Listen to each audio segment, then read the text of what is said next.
cash. You shake it real fast, you get a little more. I got bands in the coop, bustin' out the roof. I got bands in the coop, bustin' out the roof. Hey YouTube, it's your girl Kaylin, and I'm back again with another video. And I know it has been a long time since we last talked.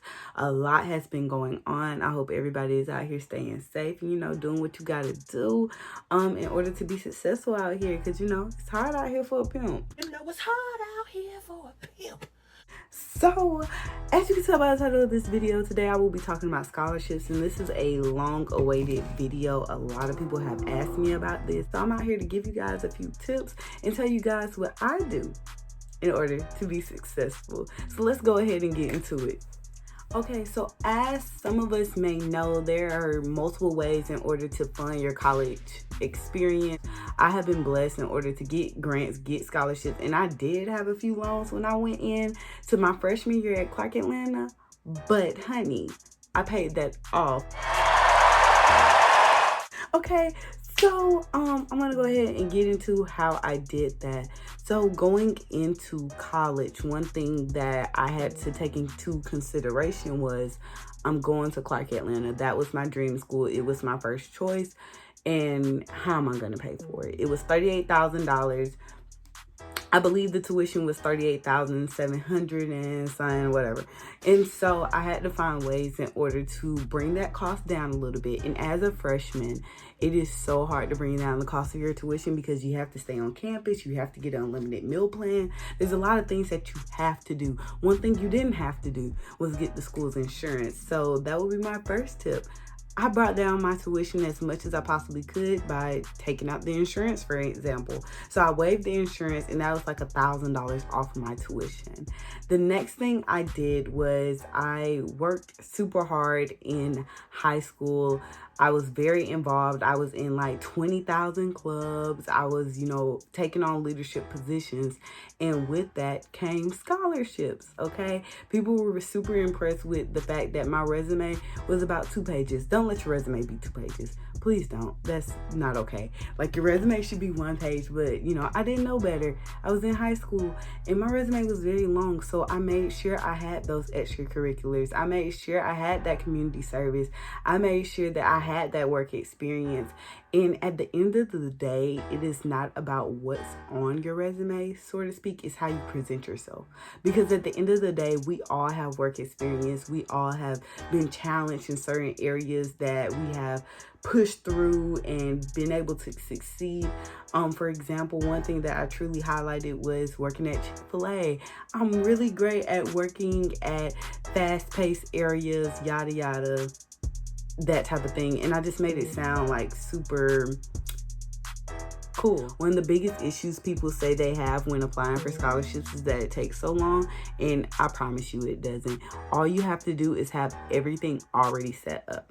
So I'm gonna try to show you this.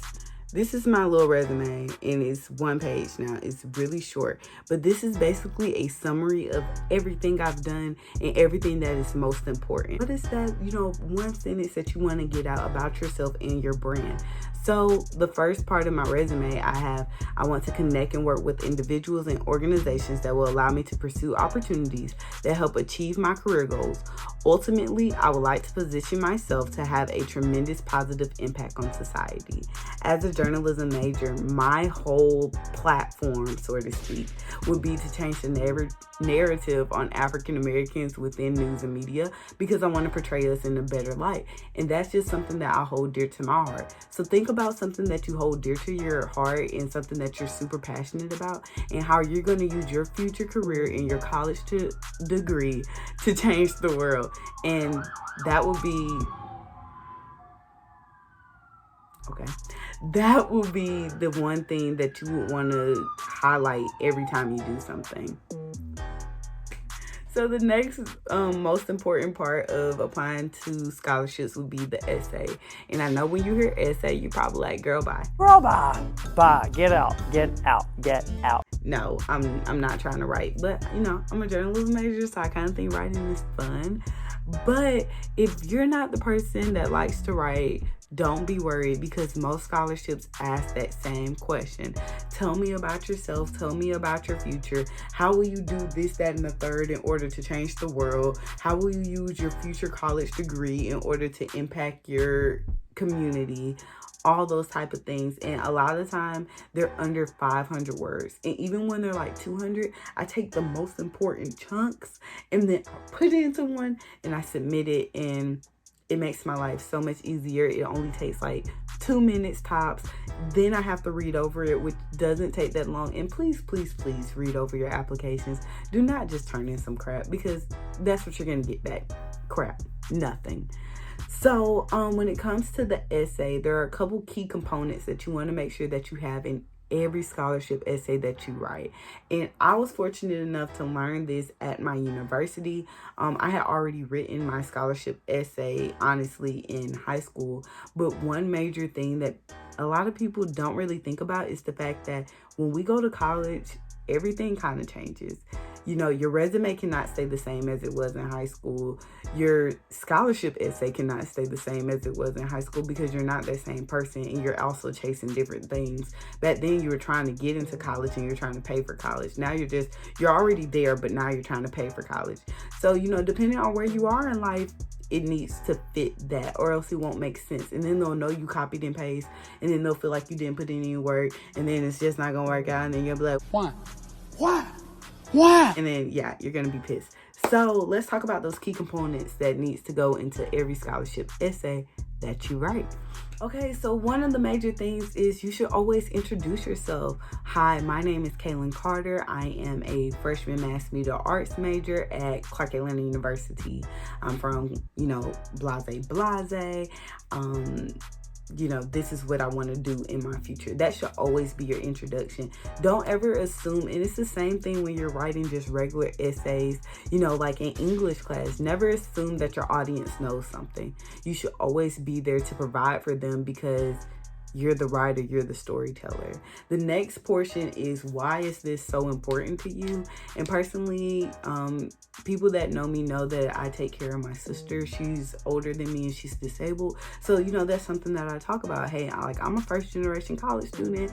I have an older disabled sister. I got to pay for college and I really need your help. And these are the things that I really want to highlight in my future career. And this is, my life story. So you go in from who you are to your life story, and then you want to go into what you're doing to change the world. Something that I find so important to highlight within my essay is that, I'm doing this, that, and the third. Fortunately, I've been able to join these organizations, and through that, I've seen a need for this, that, and the third. And through you being able to fund my education, it will allow me to continue to further help my community, help uplift my school, and even broaden my impact into other communities. And so then at the end, you always want to make sure, and this is the most important thing. If you don't take nothing else from me, okay? If you don't take anything else from me, this is something that I felt like it really changed my scholarship essays, was the fact that I added in a thank you. And on behalf, this is what I put in there. And on behalf of all the students that applied, thank you so much. And I hope to have the opportunity, with certain scholarships like the Community Foundation, you have to do an interview. So I'll say, I hope to have the opportunity to interview with you. Thank you so much for this opportunity. And that just lets them know that you are grateful, whether I get this or not. Thank you for being able to help people like me out and fund my education. Just let them know that you're grateful and you're humble and, you're ready to take that back, because, that's what we're here for. So, yeah. What they are looking at are your grades, and not everybody can make good grades, and that is okay. A lot of the scholarships I apply to are like 2.5 and up, 2.0 and up. But a lot of the scholarships I have won says I have to maintain this 3.5, 3.0 GPA, which is no problem, because I'm going to do that anyway, because that's just how I am. I'm going to do that anyway, because that's how I am. Okay, but getting into how do you still receive those scholarships with, test scores and maybe your grades aren't that great. You have to look at scholarships that are technically like that are made for you. You meet the qualifications, and it's the same thing when applying for jobs, and the same thing when trying to create goals for your future. You're going to look at the job you want, and you're going to look at those qualifications, and that's what you're going to work towards. Same thing with scholarships. A lot of scholarships will be back the next year. They do them every year. So when you look at those qualifications, or you see whatever they're requiring of you in order to get that scholarship, and you really want that scholarship, then make sure you meet those requirements. A lot of the time, I apply to a lot of UNCF, which is the United Negro College Fund scholarships, and I have been blessed to get 3 from them, and that's just within my freshman year of college. And a lot of the time I go in, and through a website like that, they'll have it set up where I can put in everything. Am I African American? Am I a freshman? Am I a mass media arts major? And that's how I'm able to find scholarships that are built for me and that are for students like me. And I'm going to give you guys a secret. I even apply to the scholarships that I don't meet the qualifications for, because a lot of the time I'm pretty consistent when it comes to applying for scholarships. I do it every month because a lot of the deadlines are on a monthly basis, but I try to do it at the beginning of the month, to where when I need recommendations, I'm able to, contact, my old IB coordinator and whoever I may need to contact, so that they're able to put in the recommendation in time. But I still apply for this. I still apply for the scholarships that I may not even be qualified for, because if not me, then who? If nobody else applied to that scholarship, you might want to give it to me, because, I'm the only one that applied. So why not me? So a lot of the times that the test scores is not something that matters as much, but having good grades, and it's all about your resume. It's all about your resume. As I said at the beginning, it's all about your resume. So as long as you are that well-rounded individual that they're looking for, you can get scholarships no matter what your circumstances may be. One thing that I was told was to, look at like scholarships.com and that type of thing. I am all here for, amazing scholarship websites that are here to, help you find scholarships. A lot of big corporations are out here with money to give. They're trying to find a tax write-off. They're trying to give money to students. But I'm going to be honest, I don't go to like websites like scholarships.com and, all the big name scholarships like Gates Foundation, that type of thing. I'm not saying that they're not real. The Gates Foundation is most definitely real. But I'm not looking towards those because the competition level is higher. Second of all, a lot of the scholarships that you apply to online that give you a website that you go in, like one essay, one paragraph, all you gotta do is apply. No, I don't really believe in those because I personally don't know anybody who has ever won them. So I don't even waste my time. I'm very busy. I'm a college student, I'm working. I'm very busy. I don't have time to sit there and do websites all freaking day. I can't do it. Ain't nobody got time for that. So what I do is I look at local scholarships. Local scholarships is where the money's at. Local scholarships is where there's less competition.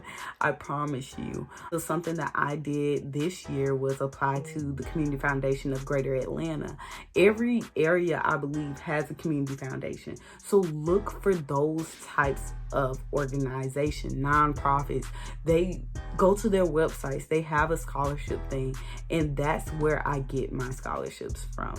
UNCF, Community Foundation, Alpha Kappa Alpha sorority.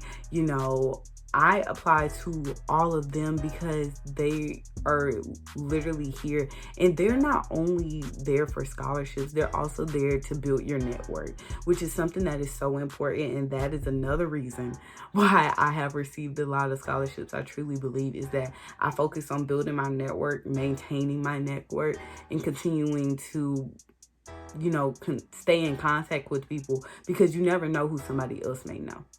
Another place that I get my scholarships from would be this book. It is called The Ultimate Scholarship Book. This is the 2019 version. I believe they come out with a new version every year, but it's full of scholarships.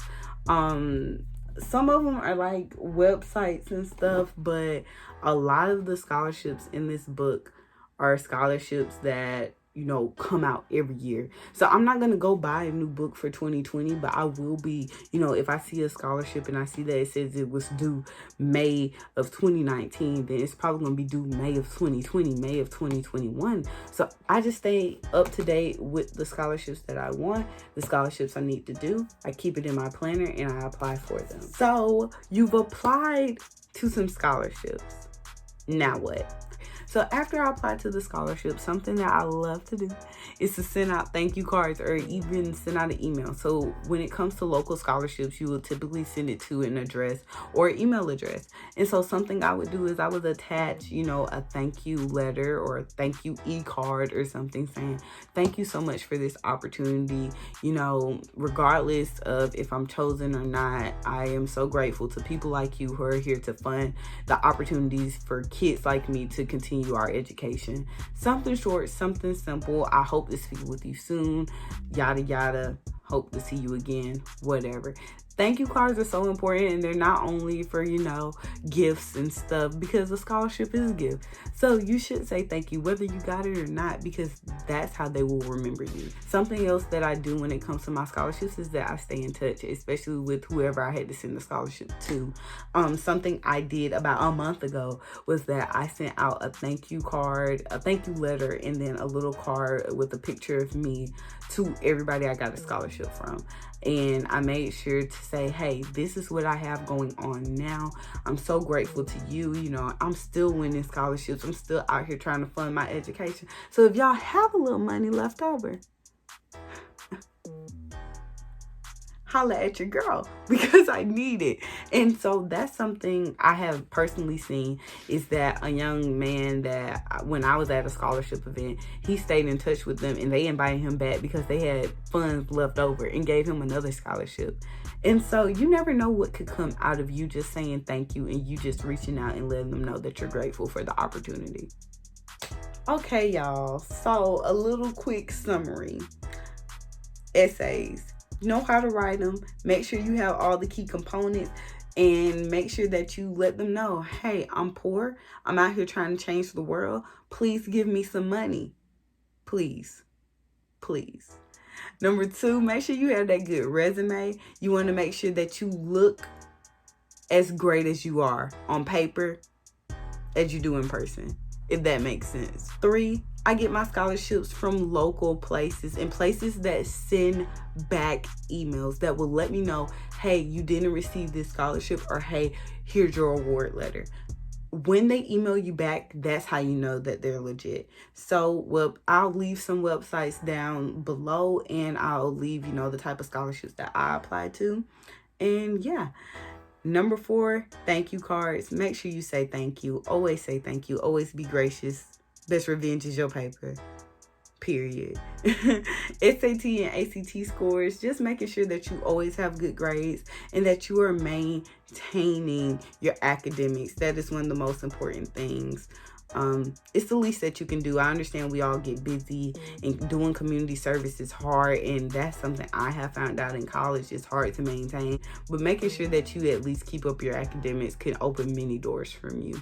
So yeah, that's about it. If you guys have any questions, if I didn't answer something that you really wanted to know, just leave it down in the comments. Let me know and I will get back to you, I promise. If you would like to see an example of, you know, a resume or an example of a scholarship essay, I will leave below, you know, my handles, how you can get in contact with me. And yeah, if you want to see other videos from me, if there's something else I haven't done that you would like to see from me, let me know that too. Don't forget to like, comment, and subscribe. And I will see you in the next video. And good luck, stay safe, and God bless.